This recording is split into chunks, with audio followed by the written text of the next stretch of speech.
An update on United States debt and how the government plans to tackle it.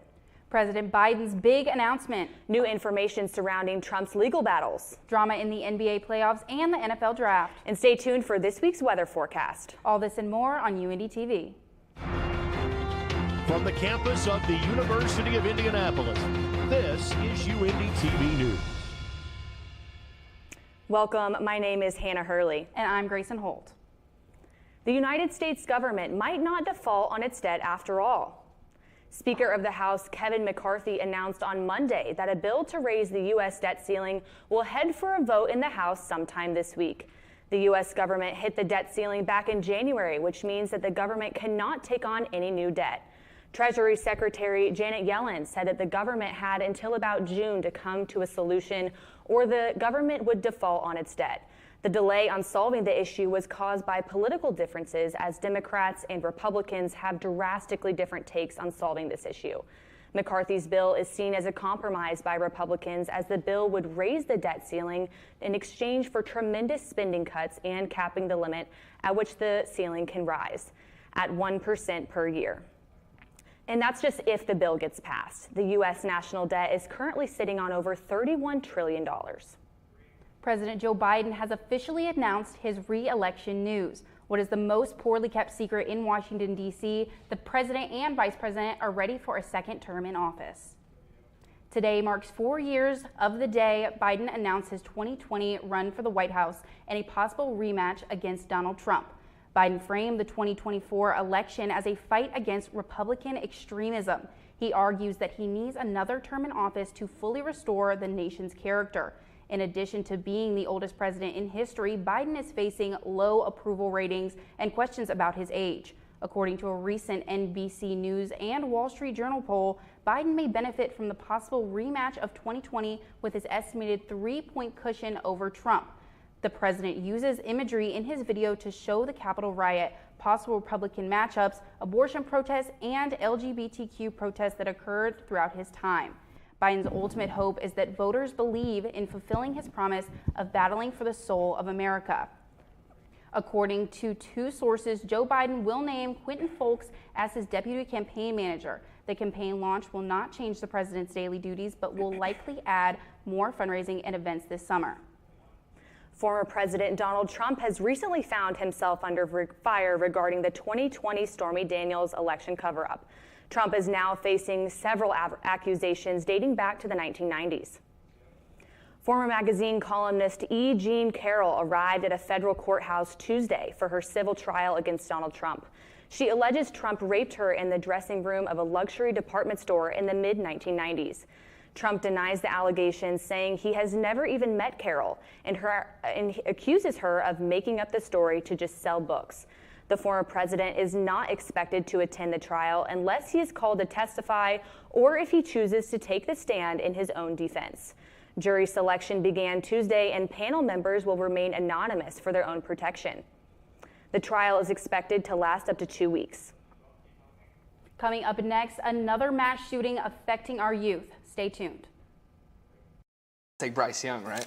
What did you say? No, it's Bryce Young. It's obviously Bryce Young. C.J. Stroud, the obvious pick for Steichen and the Colts. Ohio State quarterbacks, we know they don't I mean, come on. He's got the whole offense handed to him. Check out Last Call. We've got all the sports info you need from around the nation and right here on campus. Plenty of Uindy sports. College football and college basketball. The NFL. The NBA. MLB. Don't forget about motorsports. And I'll give you all the gambling picks you need to know to make some money right here on Last Call, Mondays at 4 o'clock on YouTube.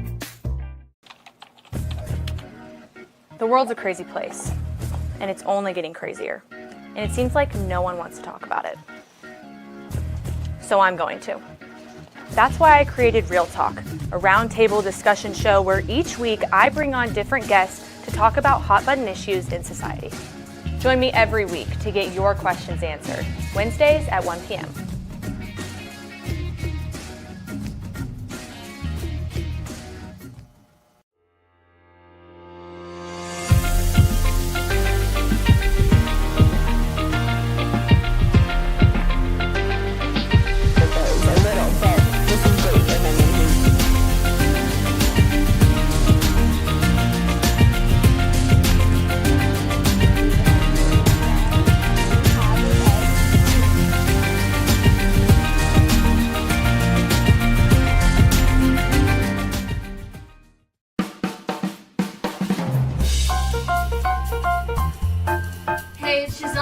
on 88.7 WICR.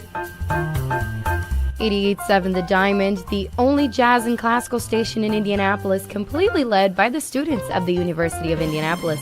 Listen to us on iHeartRadio, TuneIn app, FM radio, HD radios, or even on our website at wicronline.org, a different kind of public radio. In the middle of a forest not far from Kenya's coast, piles of fresh earth topped with crucifixes await the attention of forensic experts. About 14 mass graves have been dug up over the past 4 days by Hussein Khalid, with dozens of bodies being retrieved from the pits. The stench is unbearable, Mr. Khalid told the BBC. The dead are thought to have been members of the Good News International Church. It is believed they were persuaded to starve themselves in order to reach heaven before what they were told was going to be the end of the world. 89 bodies have been exhumed so far, but the final count could be much higher, as the Red Cross has said that 112 people have been reported missing in the area, with further reports saying that there are around 60 mass grave sites in the area, and only a quarter of those have been examined so far. Police say the 29 survivors have been found, but it seems that not all of them wanted to be rescued, as they were convinced they were about to witness the end of the world. President William Ruto has gone on to describe the head of the Good News International Church, Pastor Mackenzie Inthge, says someone who did not belong to any religion and should not be looked up to. It's now been more than a week since 4 people were killed in a mass shooting at a Sweet 16 birthday party in Dadeville, Alabama. Dozens more were injured, and one of those victims, who was paralyzed and also lost his cousin in the shooting, is sharing his account of the bloody attack. Brady Talbert reports. Are you completely paralyzed, or like can you move at all, or is it you just can't feel it? I can't move at all right now. 18-year-old Kendarius Hurd is stuck in this Montgomery hospital bed. I had back surgery, so the bullet went through my back, and I can't feel my legs right now and my side. A bullet fractured his spine, and now he says he's paralyzed from the waist down. Hurd was among the dozens of teenagers at a Sweet 16 birthday party that turned into a mass shooting. I really didn't see that. I just started running out the door. Because the shooters were behind me, but the shots were firing off behind me. After he was shot, he fell to the ground. And I tried to get back up, and this thing I knew I couldn't. I was just laying on top of people.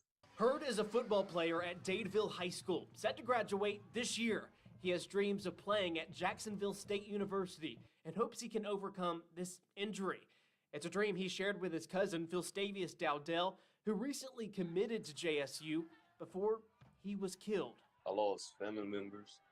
I got family members that injured and stuff. I lost classmates. He's hurting, but grateful to be alive. He's surrounded by family like his mother and grandmother who refuse to leave his side. I won't leave him. I never will. But the main thing, I ask people to please put the guns down. There's no need for guns. It could be a long road to recovery. They plan to visit a rehabilitation center and are optimistic he will one day walk again. Watching him make a speedy recovery every day. His mother, I'm here to support her, to keep her strong, and just to see him, God have him and healing him the way he's being healed. It's a blessing. A blessing they pray will reach all of those impacted. In Montgomery, I'm Brady Talbert. 6 people are now facing murder charges in relation to the shooting. An American woman has been arrested at an airport in Sydney, Australia for carrying a handgun plated in gold in her luggage. Images of the handgun, which can be seen here, were released by the Australian Border Force this morning, and the plating on the weapon was confirmed to be 24-karat gold. They said the 28-year-old woman who arrived in Sydney over the weekend did not hold a permit to import or possess a firearm in Australia, a country with some of the toughest rules on gun ownership. It's illegal for a person to intentionally import firearms without prior approval, a crime that carries a penalty of 10 years behind bars. The woman, who was not identified in the statement made by the Australian Border Force, appeared before a local court yesterday and received bail, although the status of her visa and her continued stay in Australia is subject to the courts. Force Commander Justin Bathurst said the arrest spoke to the diligence of the force's officers and the sophistication of the country's detention technology. Yet another instance of why Australia is often held up as the example of how decisive action gun control can succeed in reducing deaths from firearms. A large rally was held Monday in support of a transgender legislator in Montana. Protesters packed the gallery of the State House chanting "Our House." At least 5 people were arrested. This protest comes as the Speaker of the House refuses to acknowledge Representative Zoe Zephyr. Zephyr has not been recognized during debate since last week when lawmakers were discussing a bill that would ban gender-affirming care for transgender minors. The Speaker said Zephyr's comments were a violation of decorum. Republicans have advanced several bills affecting transgender people this session. Next up, our sports reporter Nathaniel Finch has the latest. Stay tuned. Making is in essence telling a story. Every time I make something, I'm telling a story. When a kid gets their hands on the world and learns that they can make their fantasy play, that they can make their reality, that's power. As far as I'm concerned, everyone should feel that kind of power. So if there's something that interests you, go figure out how to do it. Go tell your own story. There it is. I want to know why you make. Share your own Why I Make story today. Visit whyimake.org. Everybody can make something, because I think everyone has a spark of creativity, and the reason that I have to keep making is because I don't think my life would be as fulfilling without it. If you make things yourself, that means you're not cowering in fear. You're out there taking chances. That, I think, is my way of saying I love you to the world. All right, now I want to hear why you make. Share your own Why I Make story today. Visit whyimake.org. The day that JD was injured, I had woke up to a odd phone call. It was the military calling to tell me that he had stepped on an IED. The day I got injured, she got wounded as well. And the veterans wouldn't be the men that we are and the women that we are today if it wasn't for our better half helping us every direction we go. Find the nonprofits that support veterans. Offer your time if you don't have the financial resources to offer. There's always a way to help. Visit saluteheroes.org to learn more. Many medicines used to treat colds and flu contain acetaminophen, a pain reliever and fever reducer found in hundreds of over-the-counter and prescription medicines. But taking too much or more than one medication containing acetaminophen per day can damage your liver. So always read the label and don't take acetaminophen if you drink 3 or more alcoholic drinks every day. To learn more, visit fda.gov/OTC pain info. A message from the U.S. Department of Health and Human Services Food and Drug Administration. Nathaniel Finch, our sports anchor. Thank you so much for joining us. Heard there's a lot going on in the NBA. Can you tell us a little bit more about that? Packed slate in the playoffs, not just last night, but tonight as well. Let me tell you a little bit about what we have going on here in sports. Plenty of action in the NBA. The first round of the playoffs continue this week. Tonight, we've got a trio of 3-1 leads. The Celtics, Hawks, Nuggets, Timberwolves, and the Suns and Clippers will take the court tonight. However, you might be hard-pressed to find a game tonight that was as electric as the Lakers and Grizzlies game just a night ago. Game 4 between the Los Angeles Lakers and the Memphis Grizzlies in LA, tied 81 right here, end of the third. Ja Morant puts some hustle in his muscle, slams it down. They got a 2-point lead. Now Memphis up 7. Inside of 5 minutes, D'Angelo Russell takes over. He hits not 1, not 2, but 3 triples in a row to take the lead by himself. He finishes with 17 points. Now we've got a tie game, closing seconds. Jaren Jackson Jr. sends it back. Look at this, Ja on the run. Behind the back pass, Desmond Bane for the go-ahead layup. Bane drops 36 points, or 6.7 seconds to go on the clock. Last play here for the Lakers. Got to have it. LeBron James, he's going to drive in off the window. He gets it to go. Free basketball in LA. We're tied at 104 apiece. What a killer is he. Back and forth start to OT, but the Lakers, they're up 3 with 30 to go. LeBron and 1. The celebration, the final score, that was 117-110. The 7th seed takes the 3-1 series lead over the Grizzlies. Our second game of the evening featured similar electricity. The Heat, the 8th-seeded Miami Heat, they find themselves in prime position to steal the series from the number 1 team in the East. Bucks trail the Heat 2-1 coming into this one in Miami last night. We start here in the second quarter. Milwaukee, they're up 7. In transition, Giannis Antetokounmpo lays it in. Bucks lead by 9. Now we'll fast forward. Bucks, they're up 8 in the third. Missed 3 by Grayson Allen from the corner. But who is it? That's Giannis. Look at that, 2 white jerseys. Doesn't matter. He slams it home. The Greek Freak has a 26-point triple-double. Now fourth quarter. Rugby scrum, Bucks ahead, no longer. Jimmy Butler slams it in. What a game he had. An incredible one to lead the Heat. Now they have the lead. Final minute, Miami ahead by a penny. Jimmy buckets again. He was automatic tonight. Heat lead by 4, 56 points for Mr. Butler as they go on to win 119-114 and take a 3-1 series lead over the Bucks. Let's switch over to the NFL. How about the NFL draft? Just 2 days away.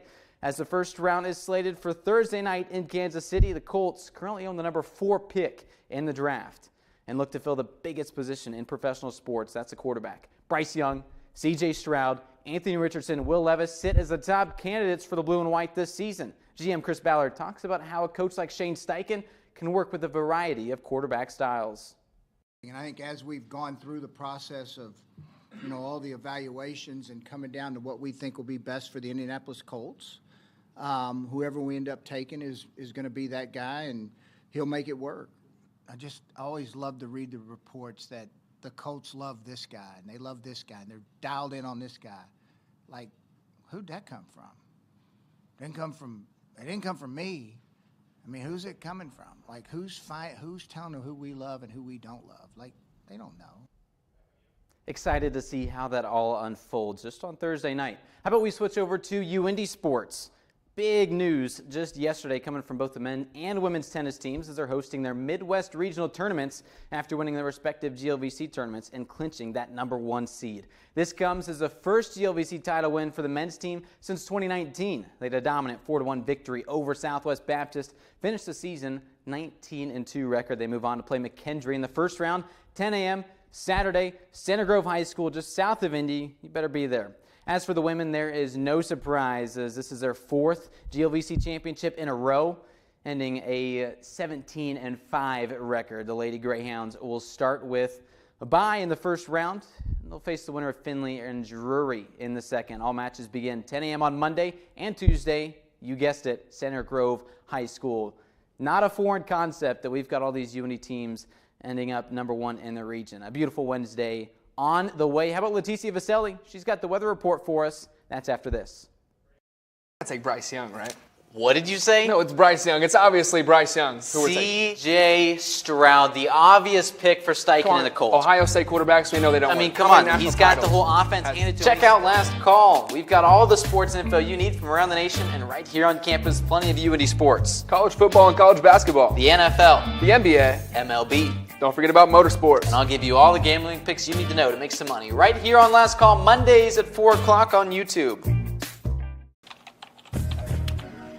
The world's a crazy place, and it's only getting crazier. And it seems like no one wants to talk about it. So I'm going to. That's why I created Real Talk, a roundtable discussion show where each week I bring on different guests to talk about hot-button issues in society. Join me every week to get your questions answered, Wednesdays at 1 p.m.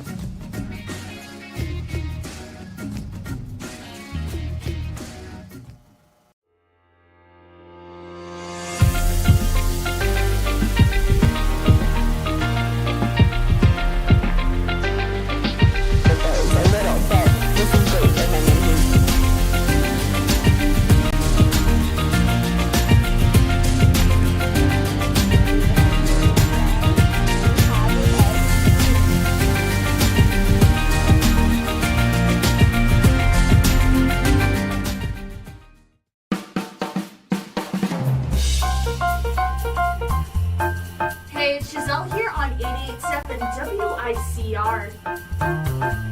88.7 The Diamond, the only jazz and classical station in Indianapolis, completely led by the students of the University of Indianapolis.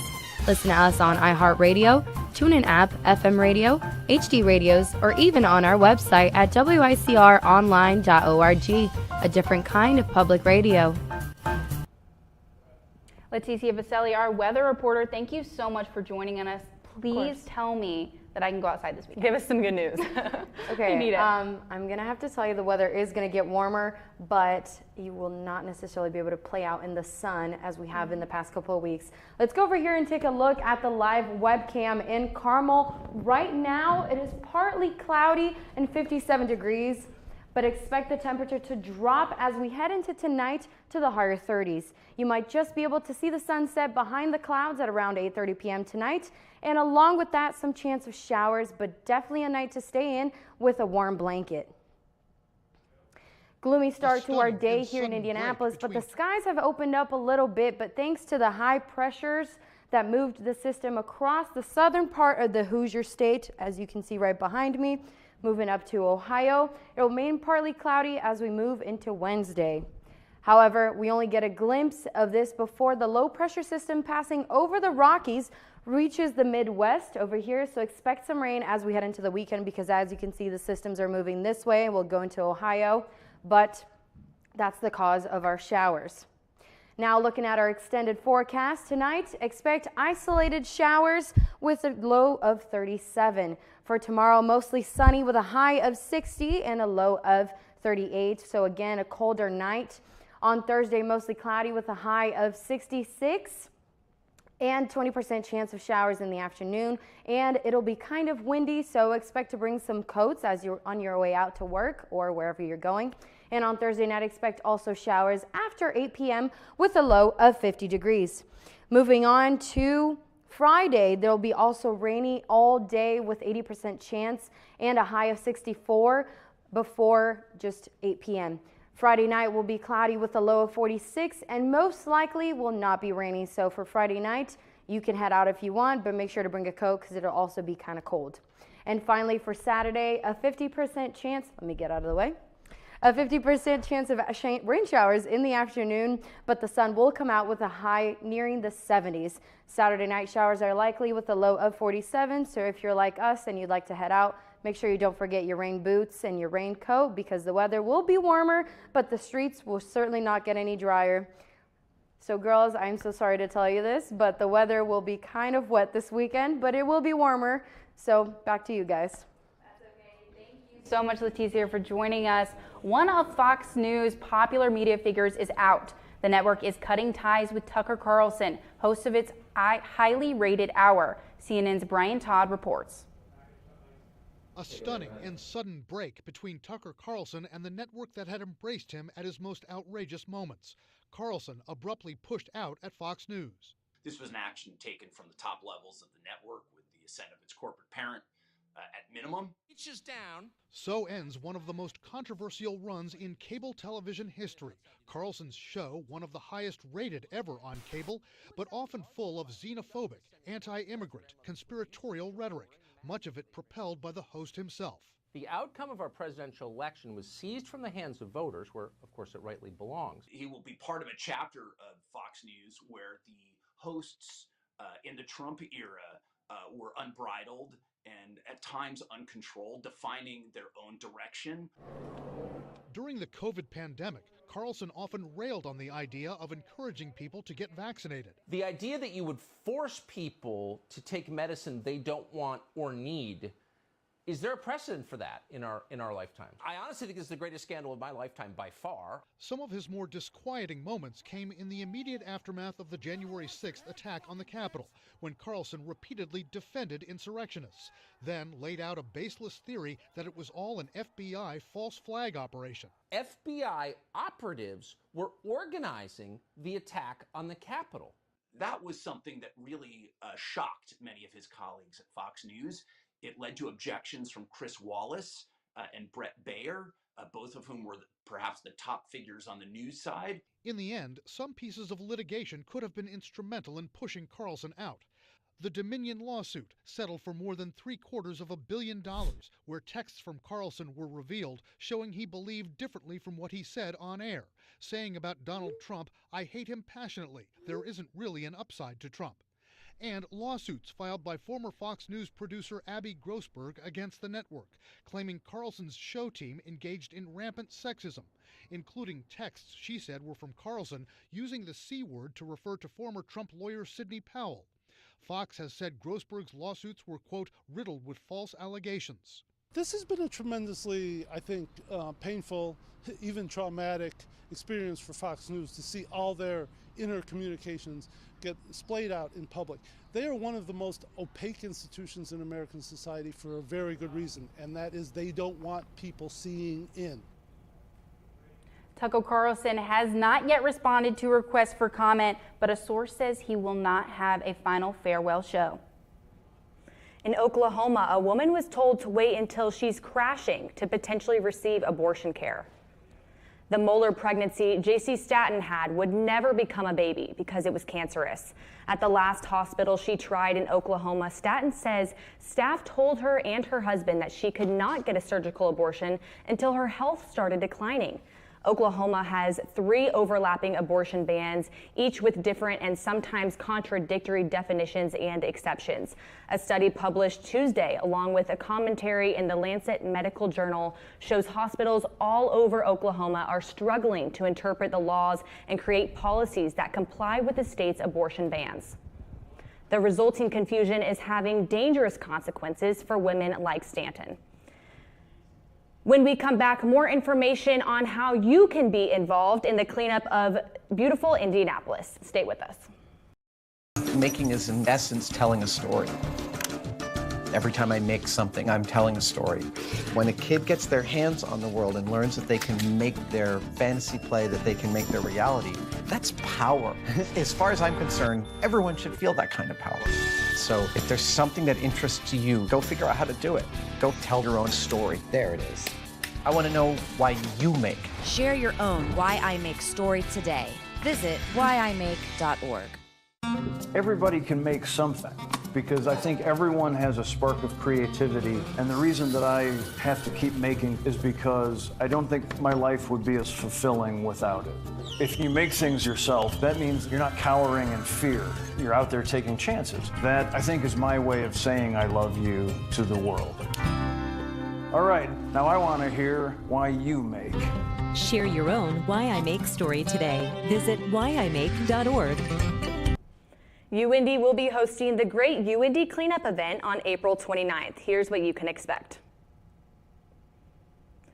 Uindy Center for Service Learning Community and Community Engagement will be hosting the cleanup in partnership with Keep Indianapolis Beautiful, the City of Indianapolis, Rise Claim Solutions, and Howard Companies. The event will be held this Saturday from 9 a.m. to 12 p.m. for Uindy students and other participants from Uindy's community and neighborhood residents as well. The university is looking forward for this event to highlight the university's model of education for service. This cleanup will give students and participants a chance to improve the university's community. Participants who register in advance will receive a free t-shirt and are encouraged to wear shoes and clothing suitable for walking and working outside. Participants will meet at the Bell Tower near the Schwitzer Student Center on campus at 9 a.m. Free lunch, snacks, and drinks will be provided. If you're a student interested in participating in the cleanup, register through the link in Hounds Connect. To end our last newscast of the semester, I will not be talking about cute animals, even though everyone loves those stories. During today's newscast, I have been joined with Hannah Hurley, Nathaniel Finch, Leticia Vaselli, and behind the scenes, Colin Jung and Tiana Baxter. All seniors and all some of my best friends. Hannah Hurley will be joining WEHT in Evansville after graduation as a weekday reporter and weekend anchor. Nathaniel Finch will be calling games for ESPN once Hannah and I turn in his secret application. Tiana Baxter has been such a familiar face for Uindy TV and will be continuing her career as a reporter in MMJ. Leticia Vaselli will be pursuing her master's in business administration and then figuring out how to get her face on every billboard in Times Square. And Colin Jung will probably be having lunch with Quentin Tarantino as they discuss a new movie idea and joke about how much more money they're going to make than us. Every senior that is graduating from this program has so much of my respect and appreciation. Thank each and every one of you for making Uindy TV what it is today, and good luck. I love you. I love you too. Thank you so much for everything. Thank you guys for joining us. This is Uindy TV.